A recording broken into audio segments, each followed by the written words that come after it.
250 ஆண்டினை தொட்டிருக்கும் M சபை 3வது நூற்றாண்டை நோக்கி உயிர் துடிப்புடன் நன்றி பெருக்குடன் கிறிஸ்துவுக்கு தன் வாழ்வாலும் பணியாலும் இருப்பாலும் சாட்சி பகர்ந்து கொண்டு வருகிறது.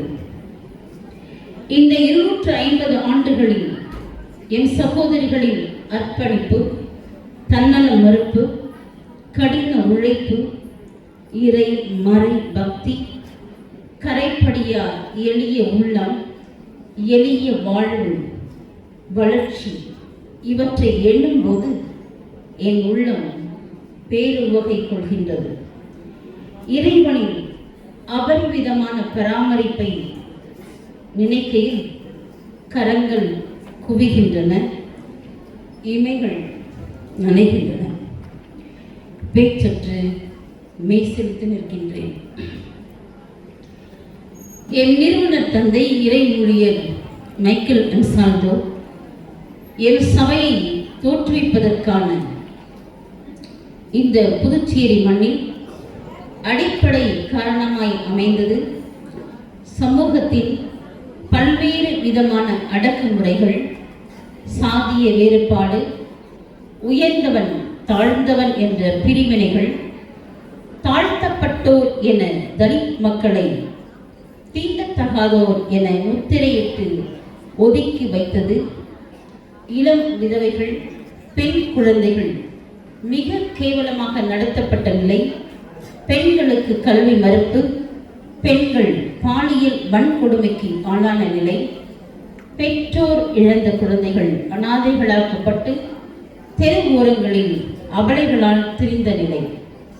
இந்த இழிநிலையை கண்ணுற்ற இறை ஊழியர் மைக்கேல் அன்சால்டோ இந்த பாதிக்கப்பட்ட மக்களுக்கு பணி செய்ய தன் தாயகம் மறந்தார், தன் தாய்மொழி மறந்தார், தன் பண்பாடு மறந்தார். ஒடுக்கப்பட்ட விளிம்புநிலை மக்களோடு தன்னை ஐக்கியப்படுத்திக் கொண்டார். தன் மனநிலையை கொண்டவர்களாய் தனது உள்ளுயிரை புனித அலோசியஸ் கொன்சாகாவை பாதுகாவலராக வைத்து புனித லூயிஸ் டே கொன்சாகா இல்லம் என்ற பெயரில் என் சபையை உருவாக்கினார். அப்போது அவரோடு இணைந்து பணி செய்ய விரும்பிய இளம் பெண்களை கொண்டு முகவரி அற்றோரின் முகங்களாய் தன்னல மறுத்து பணி செய்ய பயிற்றுவித்தார். பாதிக்கப்பட்ட பெண்கள், பெற்றோர் இழந்த குழந்தைகள், பாலியல் வன்கொடுமைக்கு உள்ளான பெண்கள் எல்லோருக்கும் சமூக பாதுகாப்பை வழங்கினார். இவர்கள் சுயமாய் பொருள் ஈட்டும் வகையில் பல புதிய நெசவுக்கூடங்களை, தொழிற்கூடங்களை ஏற்படுத்தி கொடுத்தார். இவர்கள் வழி என் நிறுவனர் தந்தையின் சமூக அக்கறையை உணர்ந்து கொள்ள முடிகிறது. என் நிறுவனர் தந்தை இறை ஊழியர் மைக்கேல் அன்சால்டோவால் உருவாக்கப்பட்ட என் சபை அவர் எமக்கு வகுத்தளித்த தனி வரத்தையோ உள் உயிரையோ நீர்த்து போகச் செய்யவில்லை. மாறாக கொன்சாகா சகோதரிகள் தங்கள் வாழ்வால், பேச்சால், மூச்சால், இருப்பால், பணியால் அதற்கு ஒவ்வொரு நாளும் உயிர் கொடுத்து வருகின்றனர். இது மிகைப்படுத்தப்பட்ட கருத்து அல்ல. மாறாக எம் சகோதரிகள் கள்ளும் முள்ளும் நிறைந்திருந்த வசதியற்ற வாழ்வாதாரம் சொற்பமாக கிடைக்கப்பட்ட இடங்களிலேயே பணி செய்ய முன் வந்தனர். எங்கெல்லாம் போக்குவரத்து வசதி இல்லை, மின் வசதி இல்லை, தண்ணீர் வசதி இல்லை, அடிப்படை வசதிகள் இல்லையோ, குறிப்பாக ஒடுக்கப்பட்ட மக்கள் ஒதுக்குப்புறமாய் வாழ்ந்த பகுதிகளில் அவர்களோடு, அவர்களுக்காக, அவர்களாகவே மாறிப்போய் வாழ்ந்தார்கள். அவர்களுக்காக தன்னை துறந்தார்கள், தன் இன்னுயிர் இழந்தார்கள். அப்போதே எங்கள் பணி கண்டு, எங்கள் வாழ்வு கண்டு அரசு கொன்சாகா அருட்சகோதரிகள் எங்கு வேண்டுமானாலும் சென்று பணி செய்யலாம் என்று அழைப்பு விடுத்தது. இதுவே எங்கள் பணிக்கு கிடைத்த முதல் அங்கீகாரம்.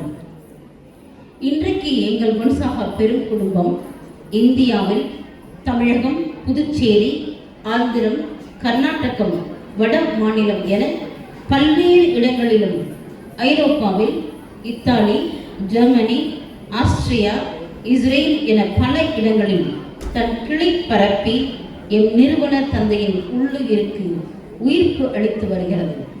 திருத்தூது பணியை அதன் மதிப்பீடுகளான அன்பு, இரக்கம், சமத்துவம், சகோதரத்துவம் என்பதை உணர்ந்து செயல்படுத்திய நாங்கள் சமூக பணி, சமூக மாற்றப்பணி, நலவாழ்வு பணி, கல்வி பணி என எங்கள் பணிகளை விரிவுபடுத்தி ஒடுக்கப்பட்டோர் சார்பாக, எளியோர் சார்பாக ஓரணியில் இணைந்து பணி செய்கிறோம்.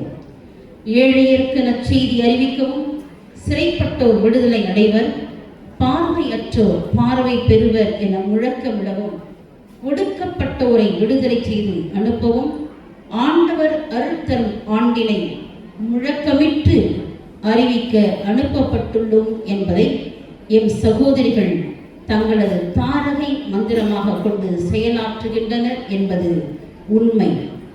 இனிவரும் காலங்களிலும் முன்னிருந்தது போல் எம்மவரின் பணி இம்மண்ணில் தொடரும். வசதிகளையும் வழிகளையும், இழப்பையும் இகழ்ச்சிகளையும், அவமானத்தையும் அவமதிப்பையும் பின்னுக்கு தள்ளிவிட்டு இயேசு ஆண்டவரின் உண்மை தொண்டர்களாய், சீடத்திகளாய் எம் நிறுவனர் தந்தையின் அடிச்சுவட்டை பின்பற்றி எம் முன்னோர் வாழ்ந்து சென்ற பாதையில் ஆழமாய் எம் தடம் பதிப்போம். நாங்கள் செய்யும் எல்லா பணிகளிலும் இறை அன்பும் பிறரன்பும் விழுந்தெழச் செய்வோம். தியாகமிக்க அன்னையர் போல் தியாகத்தோடு வாழ்வோம். எங்கள் பணி எங்கு தேவையோ சிறப்பாக பட்டி தொட்டிகளில், குக்கிராமங்களில் பணி செய்ய வாய்ப்பு வரும்போது அதனை புறக்கணிக்காமல் அன்பாய் ஏற்று செயல்படுவோம். 250 ஆண்டின் அற்புதமான இக்கொண்டாட்டத்தில் புனிதத்தில் நிறைவை காண என்ற யூபிலி விழா தயாரிப்பு எங்களுக்கு கொடுத்த உன்னதமான அழைப்பை ஏற்று அதனை உணர்ந்து எங்கள் வாழ்வு, சொல், செயல், சிந்தனை எல்லாம் புனிதம் நோக்கியதாய் அமைய உறுதி ஏற்போம், உறுதியோடு செயல்படுவோம். மக்கள் எங்களை தேடி வரட்டும் என்றில்லாமல் மக்களை தேடிய எங்கள் வாழ்வு என்பதை எங்கள் முன்னோர்கள் போன்று நாங்களும் உணர்ந்து வாழ்வோம். 2025 தாய் திருச்சபை எதிர்நோக்கின் திருப்பயணிகள் என்ற இலக்கோடு வைத்தது. தாய் திருச்சபையின் யூபிலி ஆண்டின் சிறப்பில் எம் கொன்சாகா சபையும் 250 ஆண்டு யூபிலி விழாவை சிறப்பிக்கின்றது என்பது இறைவன் எங்களுக்கு கொடுத்த பெரும் கொடை. எனவே இலக்கு மக்களோடு உள்ள எங்கள் பயணத்தில் எப்போதும் தடையிடாது தொடர்ந்து பணி செய்வோம். இதுவரை காத்த இறைவன் இனியும் காப்பார் என்ற நம்பிக்கை நங்கூரத்தை என் கொன்சாகாவின் புதல்வியர் ஒவ்வொருவரும் இதயத்தில் இறக்கி வைத்து இறை ஆசிரோடு நிறைவாக பணி செய்வோம். கண்ணீரோடு விதைப்பவர்கள் மகிழ்ச்சியோடு அறுவடை செய்வார்கள். கண்ணீரோடு விதைப்பவர்கள் மகிழ்ச்சியோடு அறுவடை செய்வார்கள். நன்றி.